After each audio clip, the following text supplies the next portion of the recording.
body needs plenty of nutrients to survive, and so does your brain. A poor diet can lead to depression and anxiety, and it can also affect your sleep schedule. The brain is mostly made up of fats and needs them to survive.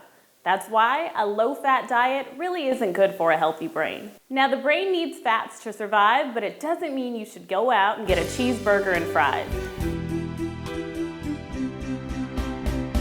You can actually get healthy fats from plant-based diets. Great sources of omega-3 fatty acids include walnuts, cashews, spinach, and broccoli. Studies have shown that people with omega-3 deficiencies are likelier to develop mental disorders. And guess what?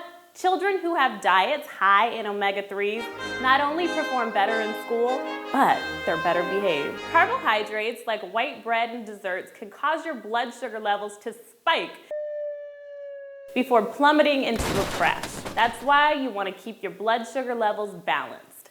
Trans fats are the worst for your brain, and to be honest, they're terrible for your whole body. They're mostly found in highly processed and fast foods, which should be avoided for overall better health. The next time you have that craving for chips,